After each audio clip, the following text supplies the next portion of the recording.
You first saw it on a Tuesday. Not that the day mattered much in the endless hum of orbital watch stations. But on this Tuesday, the feed from Jupiter went dark.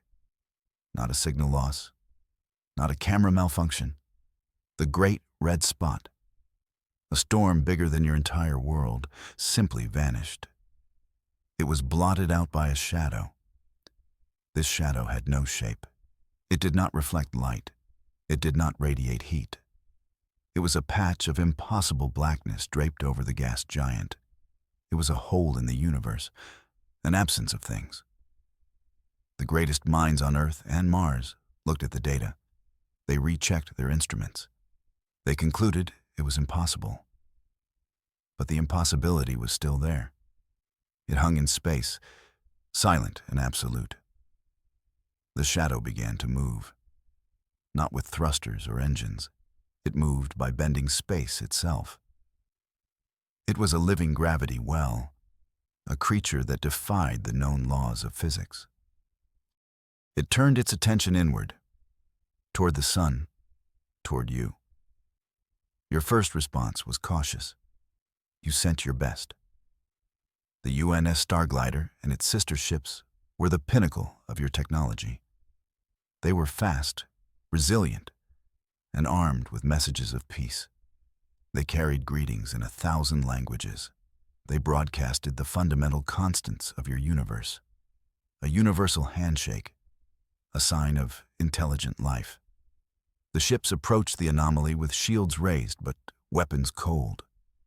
They were emissaries, not soldiers. They entered the shadow's influence. The ships did not explode. They did not report an attack. They simply ended. The live feeds showed a terrifying, silent ballet. Space itself folded around them. The proud warships were twisted like clay. Hulls designed to withstand micrometeoroids and radiation buckled. They were not torn apart by force. They were erased by geometry. One moment, a ship. The next, a distorted ruin. Its atoms were smeared across a bent patch of space-time. There was no sound, no energy blast. Just a crushing, final silence. The universe had not fought back. It had simply shrugged.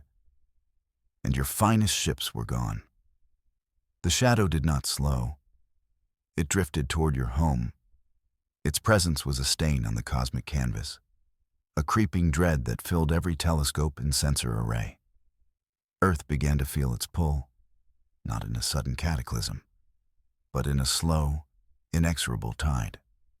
The moon's orbit wobbled, its gentle rhythm disrupted. This was enough to change everything. Tides on your world became monstrous. Coastal cities that had stood for centuries were swallowed by the sea. The oceans rose in a silent, global flood. The gravitational chaos was a whisper, but it was enough to shout doom. Your orbital infrastructure started to decay. Satellites and space stations felt the drag. Their precise paths began to sag. They fell out of their perfect orbits, one by one. Each one was a burning star in your atmosphere, a dying light of your technological age. The sky was no longer a symbol of hope. It became a graveyard. The Leviathan was not attacking you. It did not need to. Its mere existence was unraveling your world. The shadow was a promise that everything you knew was about to end. The beast was coming home, and you were in its way. For decades, your world had been a fractured mess. Nations squabbled over resources. Ideologies clashed in proxy wars. You were a species defined by your disagreements. The Leviathan changed all of that. It changed it in under a week. The old hatreds seemed laughably small. The ancient rivalries became instantly pointless. What good was a border when the ocean was erasing it? What good was a missile when the enemy was gravity itself? The squabbling stopped. The world held its breath, together. A single mandate echoed across the planet: unify or perish. There was no other choice. Your leaders, once bitter enemies, met in emergency sessions. They did not argue. They did not posture. They signed treaties on screens still showing the drowned coastlines. The combined fleet of Earth was born. It was a desperate, thrown-together armada. Ships from every nation, repainted with a single symbol of unity. It was humanity's last sword, its only shield. A fleet built on fear, but driven by a sliver of hope. It was everything you had, and it was probably not enough. Then came the whisper. It was almost missed. A single listening post in the quiet zone behind the moon caught it. Buried deep in the gravitational static was a pattern, a faint pulse. It was not sound. It was not light. It was a wave of gravity, a rhythmic beat in the fabric of space. It was too regular to be natural. It was structured, deliberate. You had been shouting at the darkness with radio waves and light. The Leviathan was whispering back in a language you barely understood, a language of pure physics. Your best minds raced to decipher it. They called it the pulse. It was a complex rhythm, a heartbeat of impossible scale. It was not a threat. It was not a warning. It felt like biology. The rhythm was soothing in its consistency, a slow, steady thump-thump that echoed the beating of a heart. Your entire perspective shifted. This was not a weapon of war. This was not a dead thing of impossible physics. It was alive. The Leviathan was a star-born organism, a creature of the void, drifting through its natural habitat. And you were just a curious distraction in its path. The implications were staggering. You were not facing an enemy. You were in the way of a creature going about its business. How do you fight a hurricane? How do you reason with an earthquake? You do not. You get out of its way. But your world could not move. Your entire existence was anchored to a fragile blue marble. The unified fleet was useless. Firing on the creature would be like throwing pebbles at a whale. You needed a new plan, a plan born not of aggression, but of understanding. A plan that was utterly insane. Project Gravity Kite was born in a marathon session of frantic genius. The concept was simple. The execution was nearly impossible. You could not push the Leviathan. You could not destroy it. But maybe, just maybe, you could lead it. You would build a lure, a powerful, focused gravity generator, a beacon that would shine in the language the creature understood. You would create a new current in the cosmic ocean, a current that would gently guide the Leviathan away from your world. It was a plan of breathtaking audacity. It was your only hope. The mission required a special kind of ship and a special kind of crew. Not a warship bristling with weapons, but a small, nimble, and incredibly powerful vessel. The UNS Tether was built in record time. It was more engine than ship. Its core was a prototype gravity drive, the very lure meant to guide the beast. It was a solitary vessel for a solitary mission. To fly into the shadow, to get close enough to the Leviathan to become a new point of interest, to anchor a new course. It was a one-way trip, everyone knew it. Yet thousands volunteered. The crew of the Tether was small, a handful of your best pilots, your most brilliant physicists. They said their goodbyes not knowing if they would ever be heard from again. The ship launched on a pillar of fire, a tiny spear of light against the encroaching darkness.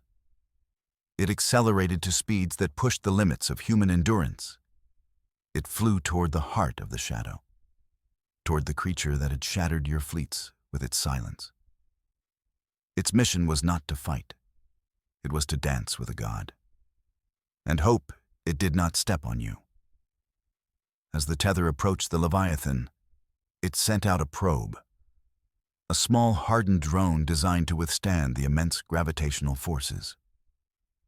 What it sent back changed your understanding of life itself. The Leviathan was not a solid object. Its interior was a pocket universe, a self-contained ecosystem of impossible scale. The probe's cameras showed floating islands of crystalline structures. They drifted in a luminous nebula within the creature's gravity field. Life flourished here. Strange, ethereal plants grew in the soft light. Creatures made of pure energy swam through the internal void. It was a world beyond your wildest imagination, a universe inside a living being. The Leviathan was not just a creature. It was a world forger, a walking, breathing cradle of life. The probe flew deeper. It moved through fields of floating rock and shimmering veils of gas. It was a journey into a new Genesis. Your team watched in stunned silence. You had been so focused on your own survival. You never considered that the threat was also a miracle of a scope you could barely comprehend. This was not a beast. It was a cosmos. Deep within the creature's gravitational heart, the Tether's crew found them, the pilots, the consciousness that guided the Leviathan. They were not in a control room. They were not biological beings as you knew them. They appeared to the Tether's sensors as beings of pure, coherent energy, ethereal forms of light and thought. They communicated not with words, but with direct telepathic projection. A wave of pure understanding washed over the crew.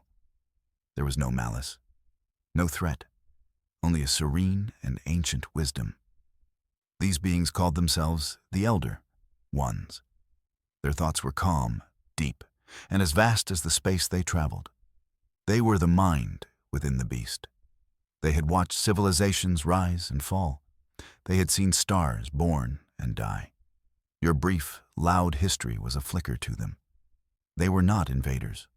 They were travelers on an endless journey. The crew of the Tether, brave and terrified, opened a channel. They sent back not just data, but their own thoughts, their fears, their hopes. They showed the Elder Ones what it meant to be human. The Elder Ones responded with a story of their own, a story that stretched back eons. They were not conquerors. They were cosmic gardeners. Their Leviathans were not ships of war. They were celestial plows. They traveled the galaxy, seeking out young star systems. Their passage was a form of terraforming on a cosmic scale. The immense gravity of their bodies stirred the primordial dust of nebulae. It shepherded asteroids rich in water and organic compounds toward barren worlds. They did not conquer. They cultivated. They sowed the seeds of life across the universe. Your own system, they explained, was next in their long, slow procession. Their passage would have inadvertently scoured your world clean, but it would have prepared it for a new Genesis. Millions of years from now, new life would have bloomed here. Thanks to them. They were not destroying your home. They were preparing its soil for a future you could not imagine. They were the reason life might be common in the universe. They were the gentle, patient hand that nurtured it. You were not a target. You were simply in a field that was due to be plowed. This revelation presented you with a terrible choice, a final question that would define your species. The Elder Ones offered you a place, a chance to join their migration, to merge your consciousness with theirs, to become part of their timeless journey among the stars. It was an offer of evolution, of transcendence. But it meant leaving your world behind. It meant abandoning your history, your art, your bodies, everything that made you human. The alternative was to fight, to use the Tether's gravity kite to try and save your world, to preserve your home, but risk annihilation. Do you cling to the familiar comfort of your cradle? Or do you leap into the vast, unknown cosmos? It was a choice between humanity as it was and humanity as it could be. The debate raged on Earth, transmitted across the vast distance to the tether. Some argued for preservation, for the sanctity of your home world. Others saw the offer as a gift, a chance to escape the endless cycle of conflict and decay, to become something more. The crew of the tether held the fate of your species in their hands. They had to choose.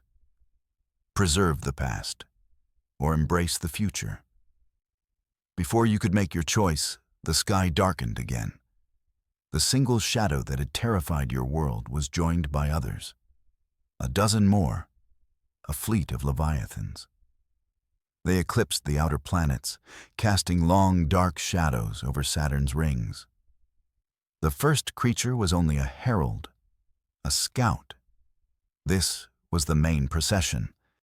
The full force of the cosmic gardeners had arrived. The choice was no longer yours to make. The time for debate was over. The sheer scale of their fleet would overwhelm any attempt to divert them. Your system was about to be plowed. The Elder, ones within the first Leviathan, communicated their surprise. This was unexpected. The fleet was early. Something was wrong. Their intentions were peaceful, but their sheer numbers made them an existential threat.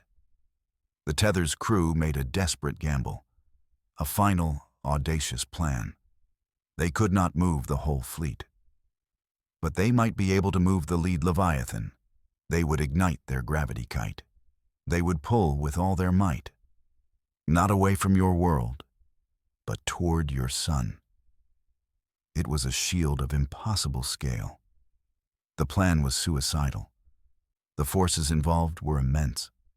The tether would be torn apart. But it was a chance, a flicker of hope in the overwhelming darkness. The ship turned. Its engines screamed a silent protest against the laws of physics. It fired its gravity beam, a focused stream of distorted space-time. The beam lanced out and struck the lead Leviathan. It was like a flea trying to pull an elephant. But the flea pulled with the strength of a dying star. The giant beast, for the first time, resisted its ancient path. It began to turn, slowly, majestically. It was being drawn into a solar orbit. The other Leviathans paused. Their silent, graceful procession halted.